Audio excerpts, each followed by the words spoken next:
शिव और शंकर। ठीक है, गौर से देखो, आज दिन तक आप क्या सुनते आए हैं? शिव शंकर कहते हैं ना। दो नाम है, शिव शंकर, दो नाम है ना। कहीं ऐसा तो नहीं है ये दो हो, है ना, पर एक साथ बोले तो ऐसा लगता है एक हो। जैसे हमारे स्कूल में ना दो दोस्त थे, उनका एक का नाम था अमित, एक का नाम था प्रवेश। तो टीचर जब भी बुलाता था ना उनको, वो चाचा भतीजे भी थे वैसे रिश्ते में, और उम्र में दोनों बराबर थे। तो टीचर जब भी बुलाते थे कहते अमित प्रवेश इधर आओ। तो वो जब भी बुलाते थे सर उनको ऐसे ही बुलाते थे, तो ऐसे लगने लगा था ये एक ही नाम है, अमित प्रवेश, और वास्तव में वो अलग थे। अब शिव शंकर आप बार बार बोलते हैं तो क्या लगने लगता है कि एक ही नाम है, एक ही है, पर वास्तव में ऐसा नहीं है। इसके पीछे कोई गहरी बात है। पर वैसे अगर बताने चला तो इनडायरेक्ट वे में देखा जाए तो एक ही बात है, एक ही निकलेगी। बताऊं कैसे? पर उसे समझना जरूरी है, समझने की बात है। ऐसा कुछ नहीं है कोई हम अलग अलग कर रहे हैं इनको, या ऐसा करने से कोई बहुत कुछ अलग हो जाएगा, लेकिन समझने से आपको बहुत सारे फायदे हो सकते हैं। जैसे मान के चलो भाई साहब, आप एक आर्टिस्ट हैं, पेंटिंग बहुत अच्छी करते हैं आप, और मैं आपको बुलाकर होमवर्क देता हूं। क्या देता हूं? होमवर्क देता हूं। होमवर्क में मैं आपसे कहता हूं कि भैया आप ना एक ऐसा चित्र बनाकर लाओ जिसमें शांति और क्रोध का झगड़ा हो रहा हो, और शांति क्रोध को मार रही हो, खत्म कर रही हो, ऐसा चित्र बनाकर लाओ। तो आप में कोई है जो ड्राइंग करता हो? कोई है? आप हैं। तो आप सोचेंगे बैठ के, आप भी करती हैं, आप सोचेंगे तुरंत बैठ के, सोचेंगे ना कि ऐसा क्या बनाऊं जिससे मैसेज जाए कि शांति क्रोध का वध कर रही है, शांति क्रोध को मार रही है। करोगे ना करोगे? तो क्या बना सकते हो, क्या बनाओगे?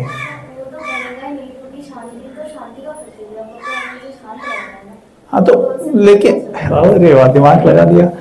हाँ, लेकिन चित्र बनाना है हमें। ऐसा आपको चित्र दिया गया, आप बनाओ कि शांति क्रोध का वध कर रही है। समझ गए? क्योंकि आजकल सबके चित्त में कौन बैठा है? सबके अंतर मन के मैदान में क्रोध का राज है।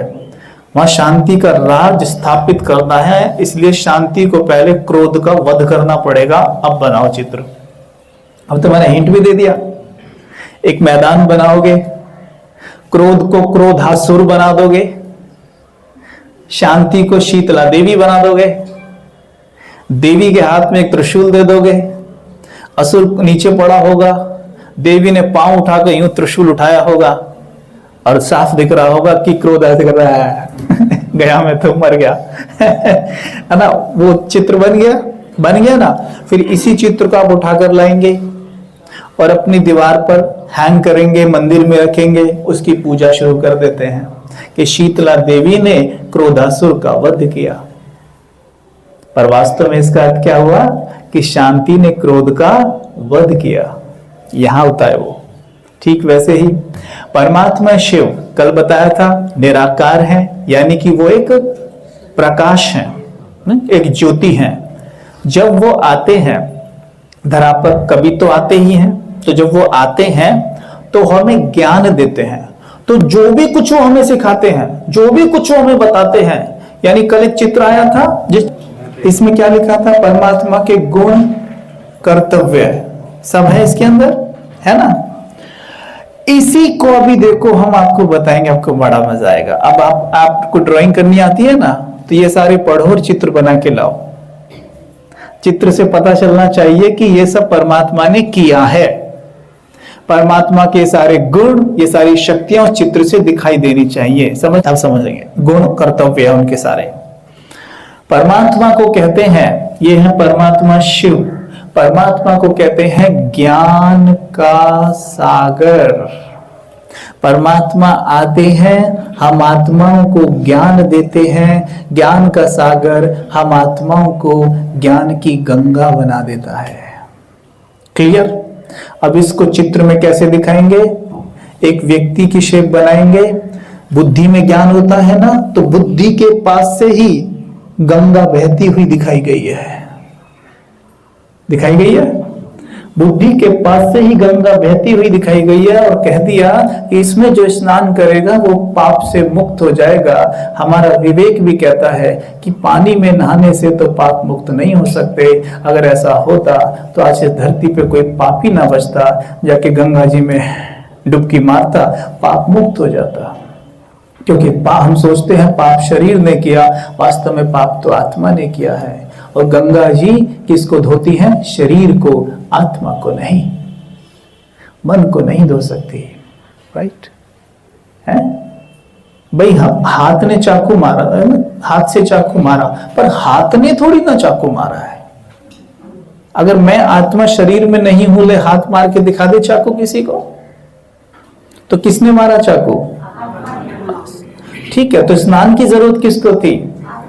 कौन सी गंगा में? ज्ञान की गंगा में। Very good. तो ये परमात्मा आत्मा को ज्ञान की गंगा बना देता है।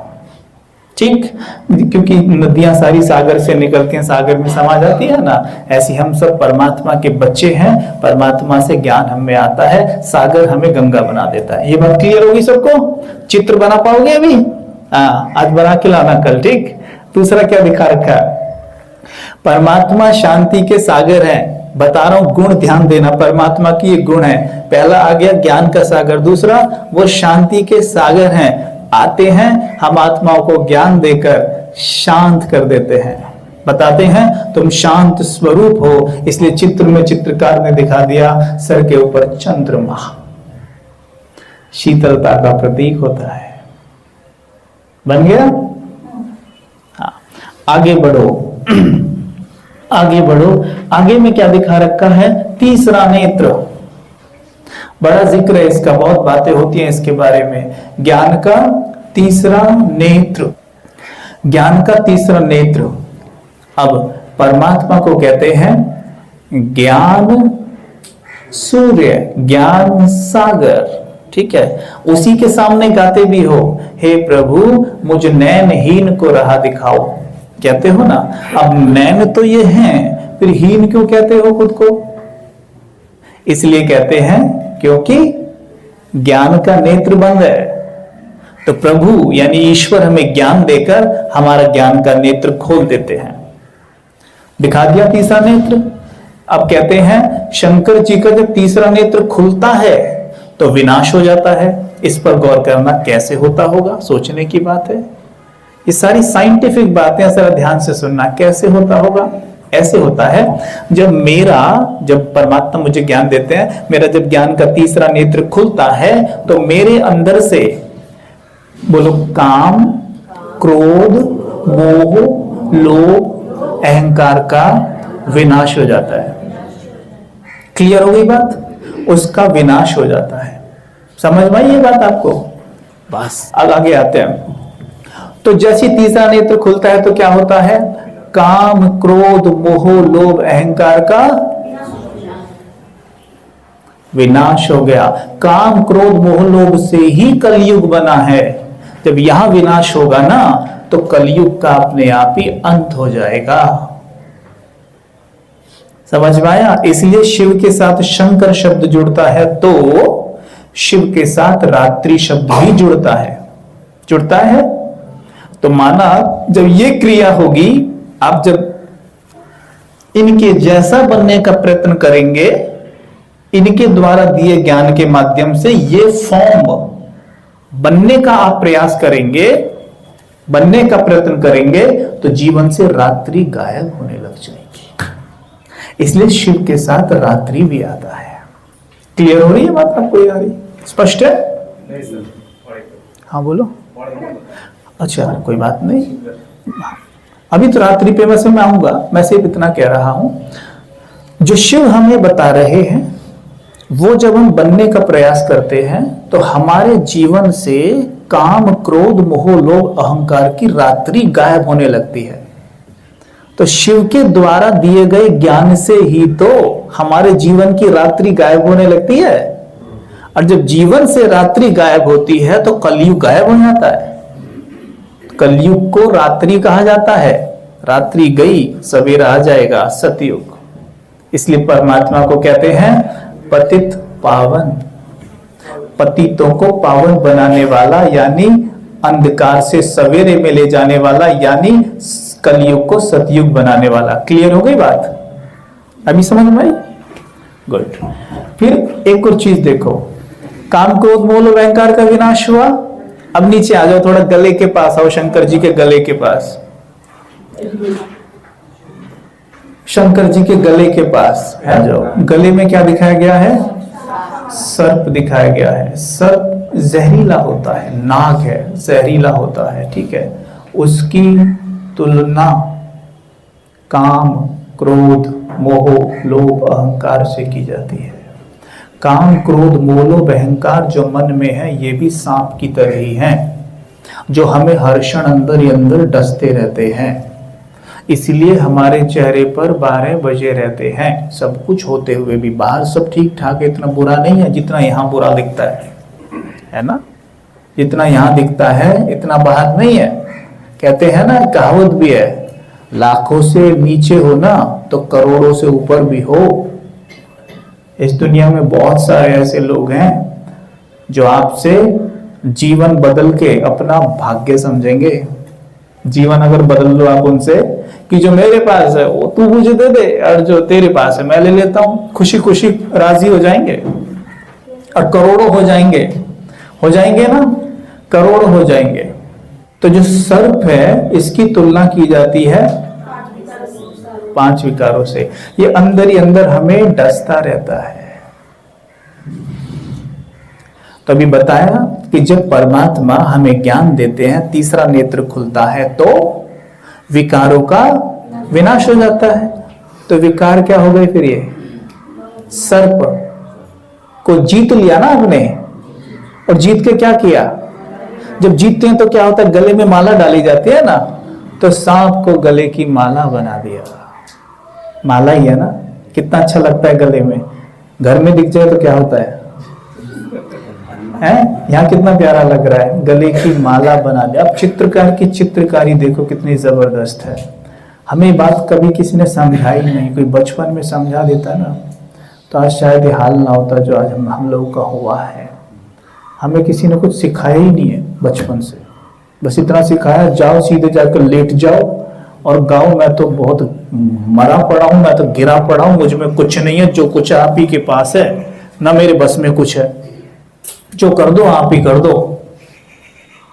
दोनों चीज कहते आए हैं कि कर्म से भाग्य बनता है, फिर ये भी कहते हैं जो किया उसने किया।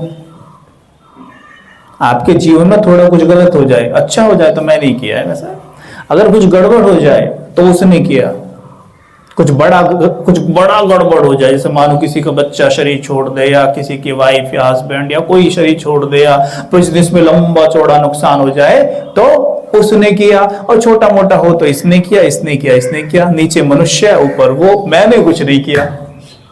और जब बढ़िया कुछ किया वो सब मैंने किया। जब बढ़िया होता है तो वो लाइन याद करते हैं, कर्म से भाग्य बनता है ना, मेरे कर्म ही श्रेष्ठ है, मैंने किया। जब कुछ गड़बड़ हुआ तो उसने किया और इसने किया। वास्तव में सच्चाई ये है कि परमात्मा हमारे साथ कुछ भी गलत नहीं करते। सच्चाई यही है कि कर्म से भाग्य बनता है। ये कतई भी सच्चाई नहीं है कि भगवान हमारा भाग्य बनाता है। ये बात कौन कौन मानने को तैयार है? सब तैयार हो कि भगवान हमारा भाग्य नहीं बनाता? तो फिर वो क्या करता है? पहली बात इस बात को क्लियर कर लेते हैं कि भगवान हमारा भाग्य बैठकर नहीं लिखता, भगवान हमारा भाग्य नहीं बनाता। क्यों? उसका एक कारण है। अगर भाई साहब के 2 बच्चे हैं तो भाई साहब दोनों बच्चों का भाग्य अगर इनके हाथ में लिखना हो तो इक्वल लिखेंगे, ऊपर नीचे नहीं लिख सकते। हम सारे भगवान के बच्चे हैं। एक फुटपाथ पे पड़ा है, एक महलों में जन्म ले रहा है, तो भगवान कैसा भाग्य लिख रहा है भाई? उसे फुटपाथ पे क्यों डाला, उसे महल में क्यों पहुंचा दिया? ये तो भगवान पक्षपात कर। तो भगवान भाग्य बैठकर नहीं लिखता, कर्म से भाग्य बनता है। और कर्म बनती है हमारी सोच से। जैसा हमारी सोच वैसा हमारा कर्म, वैसा हमारा भाग्य। अब हम कहेंगे फिर भगवान का क्या रोल है? भगवान का रोल है हमारी सोच बदलना। हमने मोटे रूप से कह दिया वो हमारा भाग्य बनाता है। देखा जाए इनडायरेक्ट वे में तो भाग्य बनाने में वो पूरी मदद करता है हमारी। क्यों? वो हमारी सोच बदलने में मदद करता है, और सोच बदलती है ज्ञान से। तो हमें ज्ञान देता है, उसका रोल है ज्ञान देना। हम उससे कनेक्शन बनाएं तो शक्ति देना, शांति देना, प्यार देना, ये उसका रोल है। और उसका रोल ये नहीं है कि हमारा होमवर्क बैठ के करना। आपका बच्चा स्कूल से आके आपसे होमवर्क कराता है क्या? है ना? नहीं कराता ना, लेकिन आप मदद तो कर सकते हो ना उसकी।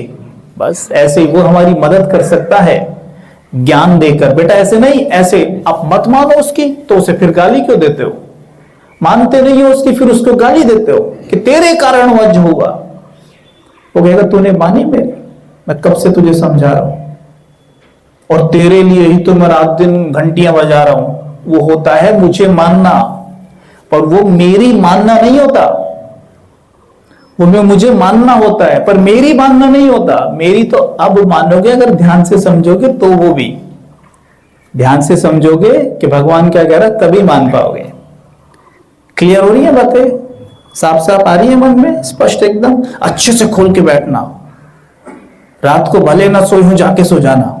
क्या चित्र देखो, सर्प गले की माला बन गई माला। विकारों को जीत लिया। आगे क्या दिख रहा है चित्रकार का? देखो क्या है आगे, क्या दिखता है?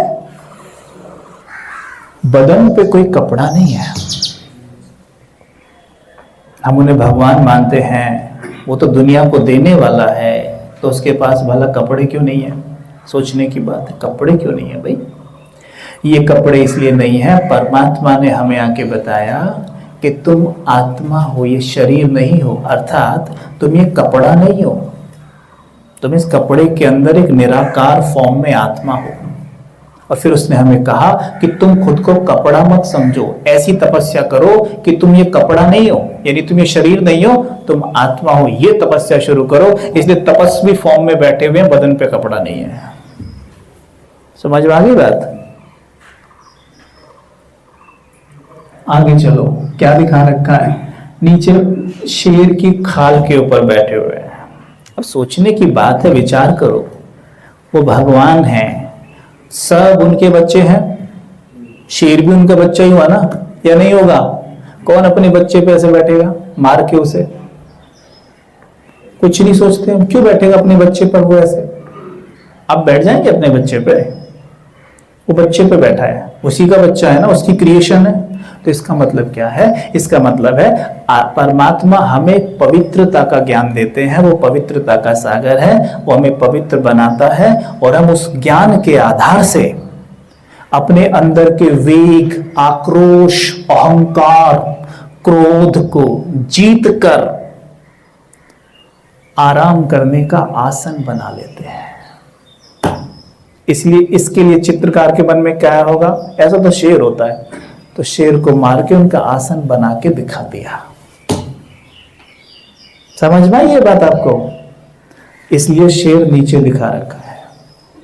और ध्यान देना एक और गुह्य बात, ये शेर मरा हुआ नहीं है। आपने कभी चित्र में देखा हो तो ये शेर की खाल फैली है, लेकिन ये जीवित है।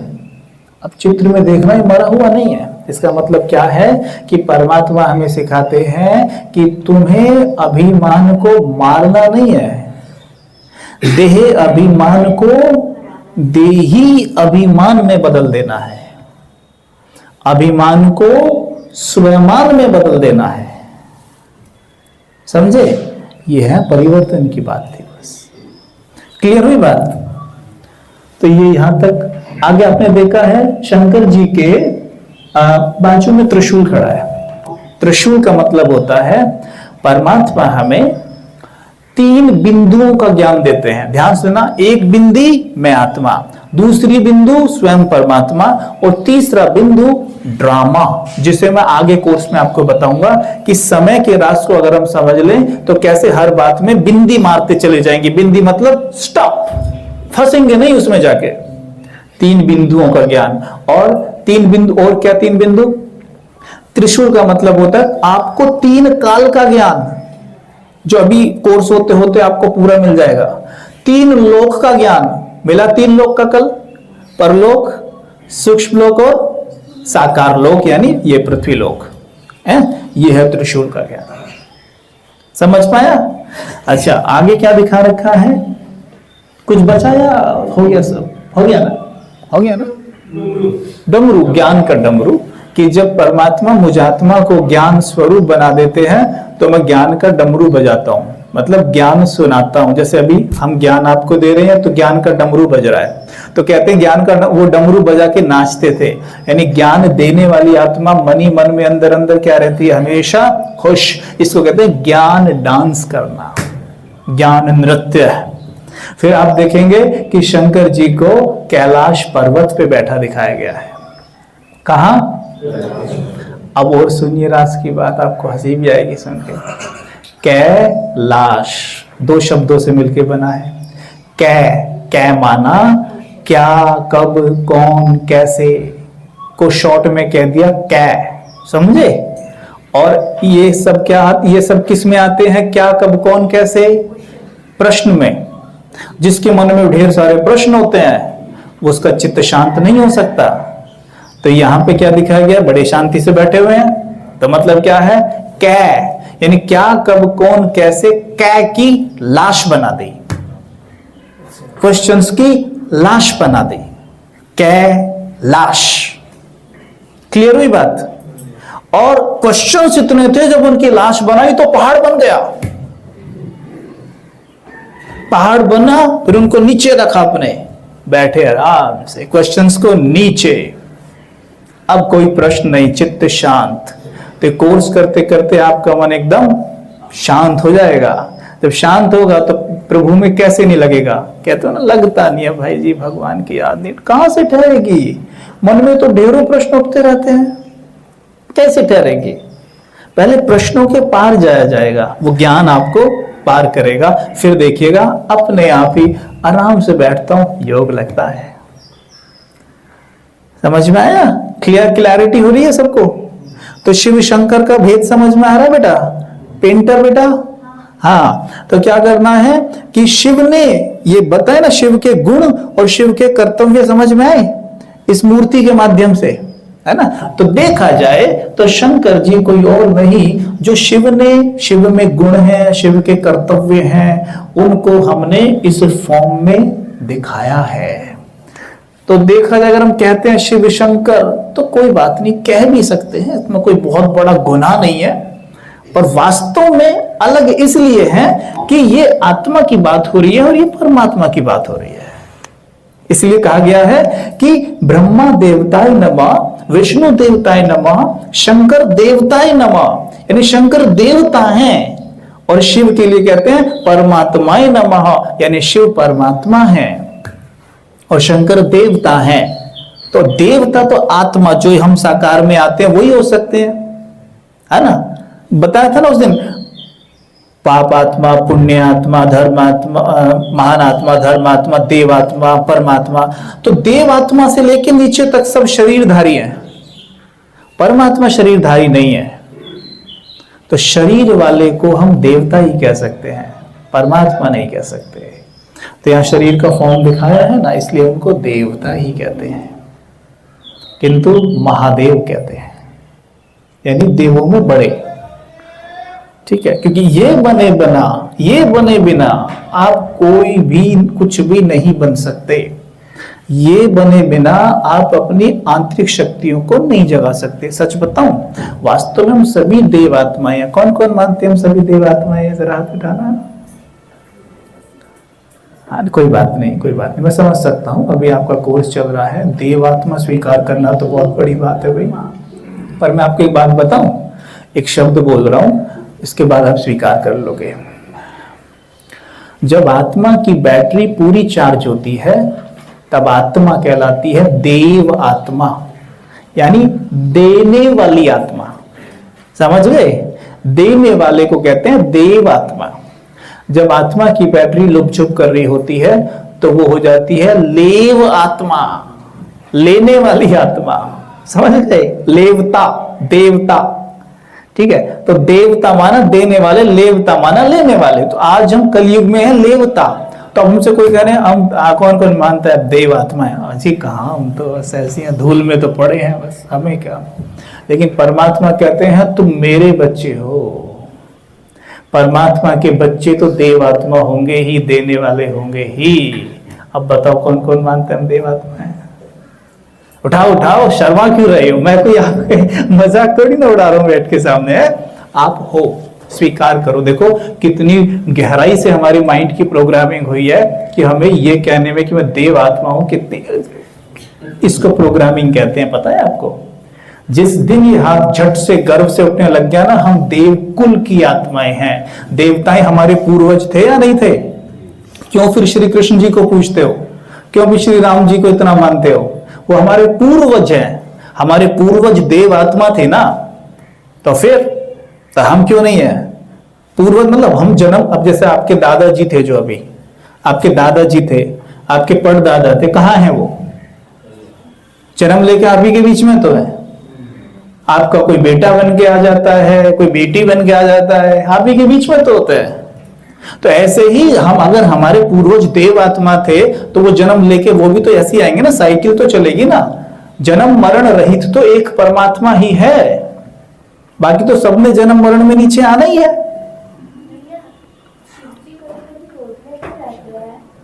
क्योंकि मैं भी क्रोध में हूं। एक्चुअल में क्या है बेटा, अब वो क्रोध में नहीं रहते हैं। नहीं बोलने दो, कोई बात। क्या हो गया? दिखाया जाता है कभी-कभी जब सती मर गई थी तो शंकर जी बहुत क्रोध में आ गए थे, ऐसा क्यों? मतलब और कहते हैं, लोग कहते हैं कि शंकर क्रोध का प्रतीक है। और वो भांग नशा ये सब भी करते हैं, क्यों कहते हैं ऐसा? एक्चुअल में क्या होता है, जैसे भांग की बात हम करते हैं, भांग के लिए कहावत है अपनी घोट तो नशा चढ़े। इसलिए भांग को ना खुद अपने हाथों से ही घोटा जाता है। सोचते हैं अपने हाथ से घोट के पिएंगे तो ज्यादा नशा चढ़ता है, पर इसका वास्तविक अर्थ है कि परमात्मा जो हमें ज्ञान देते हैं, जो ज्ञान की भांग हमें देते हैं, उसे अंदर ही अंदर घोटना होता है, यानी उसका चिंतन करना होता है। उस चिंतन करने से हमें नशा चढ़ता है। जैसे उदाहरण के तौर पे ये भांग वाली बात को लेता हूं। आपने कभी देखा है आजकल गाड़ी के पीछे कुछ गाड़ियां चल रही होती है, उनके पीछे ना एक शंकर जी की फोटो लगी है, रिसेंट में आई है वो। तो उसमें ना शंकर जी ऐसे बैठे हुए हैं, यूं फुल एकदम स्टाइल में ऐसे करके बॉडी दिखा रहे हैं और ऐसे शिगार पी रहे करके। देखा है? अब धुआं फेंक रहे हैं, शिगार पी रहे हैं ना। अब आप तो जानते हैं कि शंकर जी ने शिगार तो नहीं पिए, आप जानते हैं ना ये बात। आप ये कहते हैं शंकर जी भांग पीते थे, शिगार तो नहीं पी शंकर जी ने, ये तो बात आप जानते हैं। लेकिन ये बात आप जानते हैं इसलिए आप उस फोटो को स्वीकार नहीं करते। लेकिन अगर हमारी बुद्धि ज्यादा ही तमो प्रधान चली गई है तो हम उसे चुपचाप अपनी गाड़ी के पीछे लगा लेते हैं। स्टाइलिश लग रहे हैं, सलमान खान टाइप लग रहे हैं, एकदम स्टाइलिश लग रहे हैं, इससे तो किसी हीरो का फोटो लगा इनका ही लगा लेते हैं। देवता भी और हीरोगिरी भी दिखा रखी है, और हमारे पास स्टैंप भी होगा फिर कि हम भी जितने ऐब कर सके, जितने गुनाह कर सके कर ले, क्योंकि सब भगवान ही कर रहे हैं जब। तो वास्तविकता क्या है कि हम ये भी जानते हैं, इसलिए हमारा विवेक कहता है नहीं ये इन्होंने, हाँ ये शिगार कब पिया है। लेकिन अगर मैं 2-4 पीढ़ियों को, अब सोचो यहां से 50 साल बाद, 100 साल बाद, वो तो बिल्कुल स्टैंप मार देंगे ना इस पर कि शंकर जी शिगार पीते थे। तो ऐसी बेटा भांग की भी कहीं से कहानी निकली है, ये भी किसी हम ही बुद्धिमानों ने निकाली है कि वो भांग पीते थे। भांग पीने का मतलब है कि परमात्मा आत्मा को ज्ञान की भांग पिलाते हैं। क्योंकि ये साइंटिफिक देखा गया है कि जो परमात्मा हमें ज्ञान देते हैं, जब उस ज्ञान का हम चिंतन करते हैं, उनसे मेडिटेट करते हैं, तो हमारे ब्रेन से ना एंडोकैनोबिनॉइड्स निकलते हैं। ये साइंटिफिक टर्म है, एंडोकैनोबिनॉइड्स ये निकलते हैं, जिसमें सबसे महत्वपूर्ण होता है आनंदामाइड। जब निकलता है ब्रेन से, तो आनंदामाइड के निकलने पर हमारे संस्कारों में बहुत तेजी से परिवर्तन होता है। नेगेटिव संस्कार खत्म होने लगते हैं, पॉजिटिव डेवलप होने लगते हैं। और एंडोकैनोबिनॉइड का मतलब है, कैनोबिनॉइड जो शब्द है ये कैनाबिस से लिया गया। कैनाबिस कहते हैं अफीम को, कैनाबिस कहते हैं अफीम को, अफीम खाने से नशा चढ़ता है। तो एंडोकैनोबिनॉइड मतलब जो हम परमात्मा को याद करते हैं, परमात्मा के ज्ञान का चिंतन करते हैं, तो हमारे ब्रेन से नशीले हार्मोन्स निकलते हैं जो हमारे ब्रेन में फैल के बॉडी में फैलते हैं, पर इससे हमें कोई लॉस नहीं होता, इससे हमें फायदा होता है। पर उससे लॉस होता है जो बाहर से आप लेते हो, इससे हमें फायदा ही होता है। इसीलिए कहा गया है अति इंद्रिय सुख पूछना हो तो गोप गोपिकाओं से पूछो। ये लाइन यहां यूज की गई है कि अपनी घोट तो नशा चढ़े। समझे? जब मेडिटेशन करोगे ना, थोड़ा सा बैठोगे, आपकी आवाज बदल जाएगी। मानो जैसे कोई कमेंट्री दे रहा हो, या आप योग में बैठे हैं, आपसे आके बोले सुनिए, तो जो आपकी आवाज निकलेगी ना, वो नशीली आवाज निकलेगी। मेडिटेशन, क्योंकि ब्रेन में नशा चल रहा है। समझ में आया? ठीक है, ठीक है। तो ये बात है।